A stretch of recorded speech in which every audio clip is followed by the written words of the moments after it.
কেমন লাগতেছে এই বিষয়টা? বিজয় এটা বহুত কষ্টে অর্জিত হয়েছে আমাদের শত শত ভাইয়ের রক্তের বিনিময়ে। এই ঈদ আছে 3 বছর পরে সারা বাংলাদেশে আজ খুশির বন্যা বয়ে যাচ্ছে। স্বৈরাচার শেখ হাসিনার পতনের পর কিন্তু আজ মাধবদীতে বিজয়ের উল্লাস হচ্ছে। আপনারা দেখতেছেন প্রত্যেকটা সাধারণ মানুষের মুখে যেন আজ স্বৈরাচার শাসকের পতনের যে হাসি, এটা যে আপনি দেখছেন পতাকাটা যেন আজ বলতেছে আমি আর স্বৈরাচার শাসকের হাত থেকে মুক্ত পেলাম। এই পতাকার যেই সুন্দর বাতাসে উঠতেছে, যেন আজ মুক্ত বাতাসে সে উঠতেছে, এমনটাই যেন পতাকা বারবার বলার চেষ্টা করতেছে। আপনারা দেখতেছেন লক্ষ লক্ষ হাজার হাজার মানুষ কিন্তু মাধবদীতে বিজয়ের উল্লাস করতেছে। আপনারা দেখতেছেন আসলে এই স্বৈরাচার পতনের যেই ঘটনা, যে কথা, এগুলো বলতে গেলে সত্যিকার অর্থে মানে চোখ দিয়ে পানি চলে আসে। কিন্তু আজ এই স্বৈরাচারের অবসান ঘটিয়ে কিন্তু আজ বিজয়ের উল্লাস করতেছে মাধবদীবাসী। আপনারা দেখতেছেন সবার একটি স্লোগান, হই হই রই রই শেখ হাসিনা গেলি কই।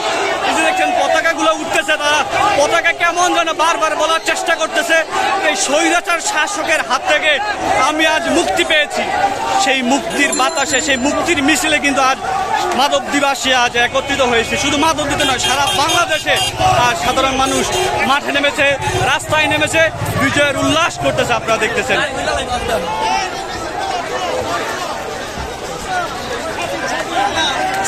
এই যেন এক নতুন স্বাধীন হয়েছে 1971 সাল থেকে। 1971 সালের পর স্বাধীনতার 54 বছর পর আজ এই বিজয়ের উল্লাস হচ্ছে। আপনাদেরকে একটু দেখানোর চেষ্টা করতেছি বিজয়ের উল্লাসে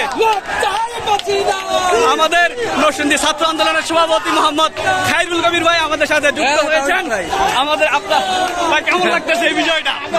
বিজয় এটা বহুত কষ্টে অর্জিত হয়েছে আমাদের শত শত ভাইয়ের রক্তের বিনিময়ে। এই ঈদ আছে 3 বছর পরে 2024 সালে যেন 3টা ঈদ আমরা পালন করবো এই খুশিতে। আত্মহারা সারা মাধবদীবাসী, শুধু মাধবদী নয়, সারা বাংলাদেশে আজ খুশির বন্যা বয়ে যাচ্ছে। আপনি তো অনেক দিন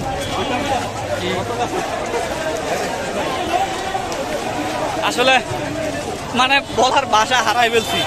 মানে বহুত কষ্ট, বহুত নির্যাতন, অনেক কিছু সহ্য করছে এই স্বাধীনতা 54 বছর এই জালেম শাসক। 21টা বছর, প্রায় 1 2 3 4 15 16 বছর এই জালেম শাসক তারা নির্যাতন করেছে।